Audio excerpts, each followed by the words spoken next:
Hi, everybody. Welcome to Healthcare Sucks. We'll call this an update to the whether we're playing poker, chess, 21, or whatever have you over there. Personally, I think it started with tiddlywinks that went seriously real quick over the last few weeks up to 21, and now we're going to call it poker. Why did he recall the Jets? Poker. This was benefit to our country, to our people, and to the ones that don't want us to be engaged over there, and also to teach them that they were this close. I will tell you, I'm sure we're not out of the woods yet, but I'm going to let you listen to a couple of these guys, and then I'll hit you back. Station Chief Fox News contributor, and Dan, good morning to you. Morning. A few direct and straightforward questions. First, why pull back last night, Dan? Well, the Trump administration imposed maximum economic sanctions on Iran to drive them back to the bargaining table so that we could fix that very flawed nuclear deal which the Obama administration negotiated. And what is possible, if I were to engage in a little bit of speculation, is that the administration was prepared to launch a retaliatory strike last night, but that they might have wanted to give Iran one last opportunity to come back to the negotiating table before doing so. Now, whether we looked at a back channel with Iran, which we've done. That was my suggestion. I haven't watched this yet, by the way. In the past to start those negotiations or make it clear that we're ready. The president has stated so publicly. Maybe we took some other action last night to pull us back from the brink before we launched our own kinetic action. Okay, Dan, I'm just looking at the Twitter feed here, and the president is firing off at least two, maybe three of these. Let me digest these in a moment, but we'll continue our discussion here. If the future possibility for a strike has not been ruled out, which I think you would agree with, what could or what would be the targets, do you believe? Right, I think, so let's be clear, we haven't struck yet, but we absolutely can. If we were not to strike, that would also deliver a very serious message, I think, to Iran and other enemies we face around the world. As far as the strike that we might be looking at targets, missile sites, radar batteries, which Iran's IRGC, their Revolutionary Guard Corps, which launched the attack on our RQ-4 drone, we would hit those sites as a proportional response. I think that would probably make the most sense. Okay. It doesn't mean that Iran wouldn't themselves then retaliate, but that would be a flexible, proportional response. There you go. I think that kind of sums it up, but let's listen to another view on this. I'm going to read 4 tweets in a moment here, but just one more question. President says a U.S. military strike with casualties would not have been equivalent to Iran downing an unmanned drone. And he also said new sanctions were added last night. CBS News national security correspondent David Martin is with us now from the Pentagon. We've been talking all morning about this with David. David, can you take us through the president's tweets? 3 sites were targeted, 150 people would have died, and new sanctions were added. What do these revelations tell us about what happened last night as the decision to launch the... Question there is, what sanctions, guys? What do you think were the sanctions? Please email me back and let me know what your thoughts are. I'm curious. The strike was first sort of given the okay and then called off.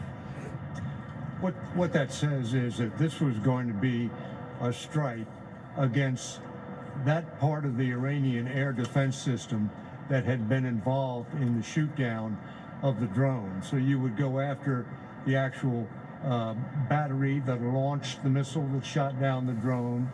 You would go after the radar that tracked the drone and guided the missile to its target, and you would go after the command post that directed the shoot down. Now, usually when the U.S. conducts a strike, it does it in the middle of the night for 2 reasons. One, take advantage of the cover of darkness, but 2, most people are asleep and you have a better chance of not killing any innocent bystanders. But when you're striking a military target like air defense sites, of course, those are manned 24/7. So no matter what time those weapons hit, they would have been fully manned.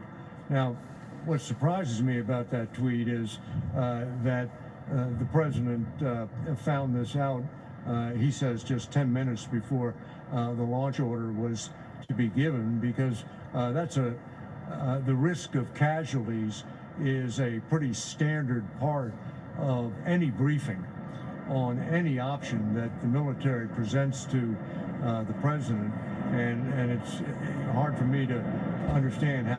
So there's your reason, guys. Supposedly, there's your reason.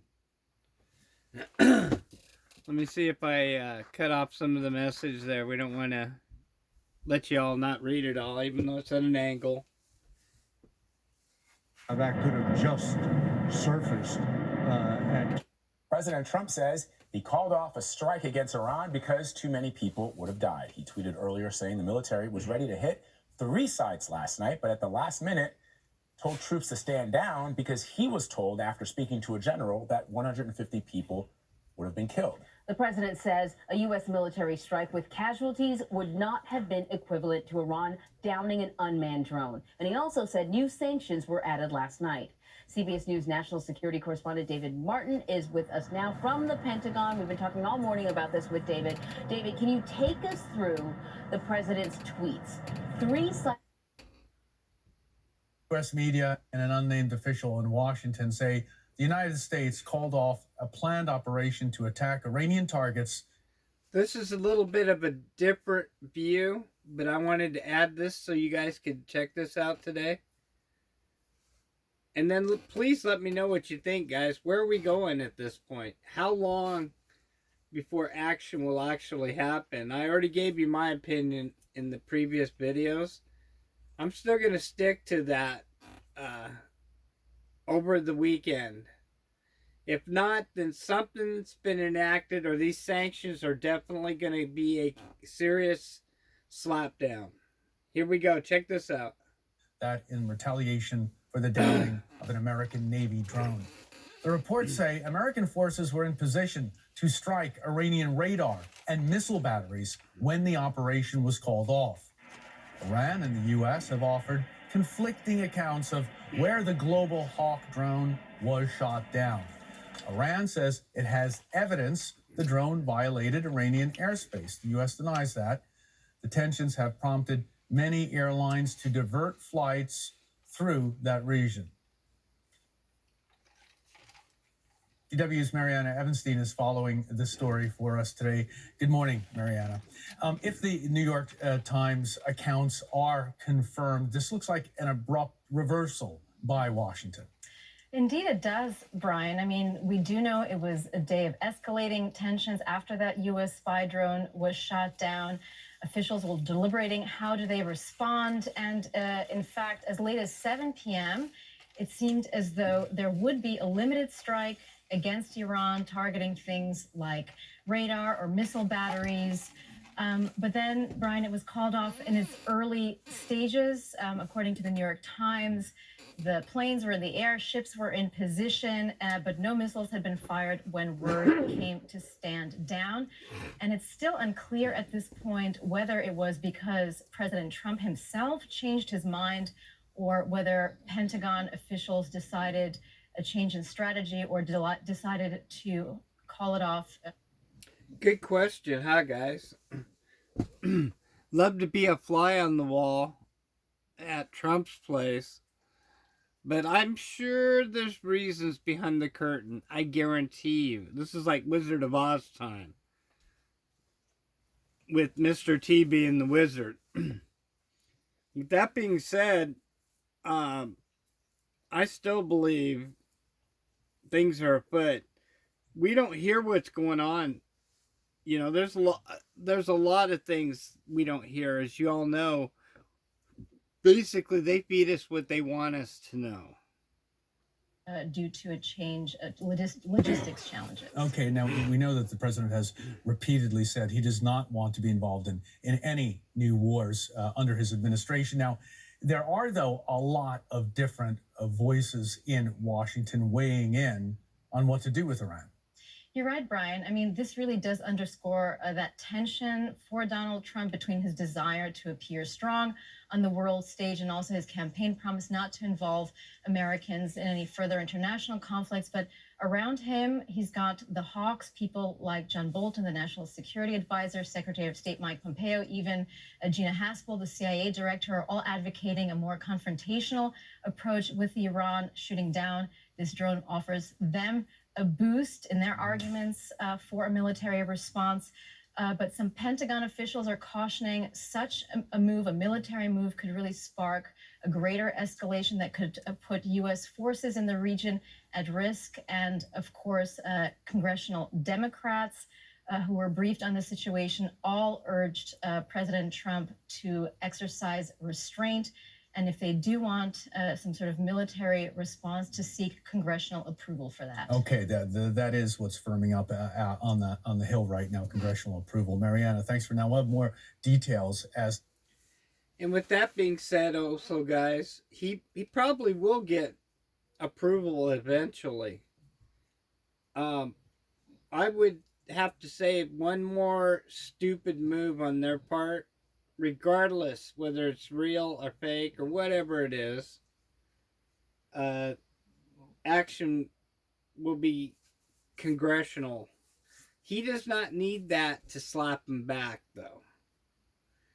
Check this out. There's a little bit more on this. They come in from Washington. Let's get the view now from Iran. We're joined by Nasser Hadian, professor of international relations at Tehran University. Thanks so much for coming in. Can you tell us what's Iran's view of this incident, the downing of the drone? Certainly, Iran thinks that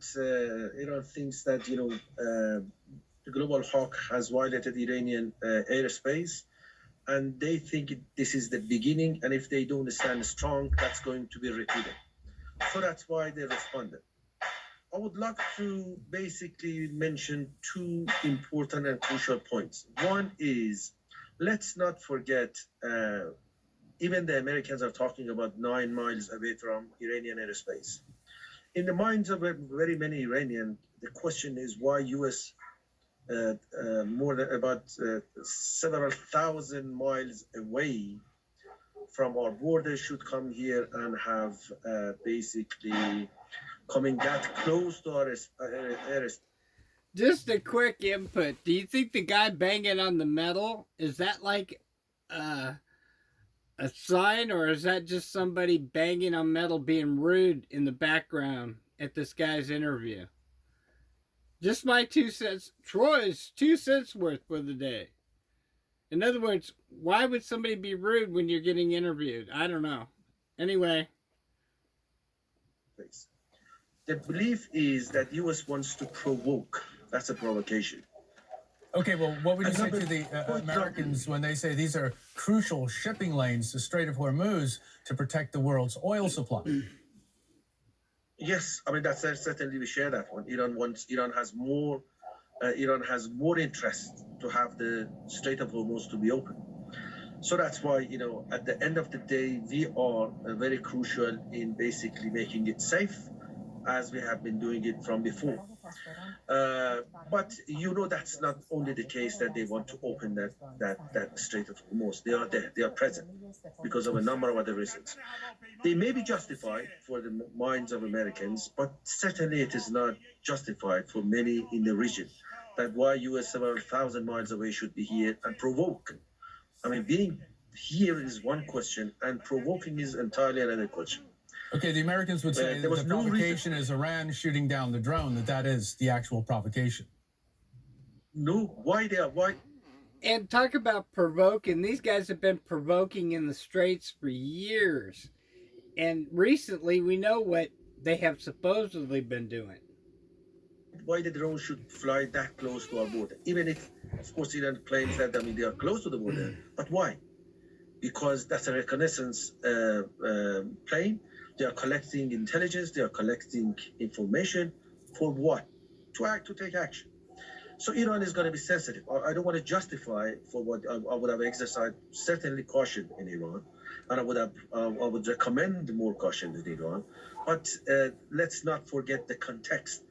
It is very volatile environment. It is very tense environment, and we are bound to make a miscalculation and misunderstanding and misinterpretation in such an environment. Both countries should exercise caution, but let's not forget the bigger picture.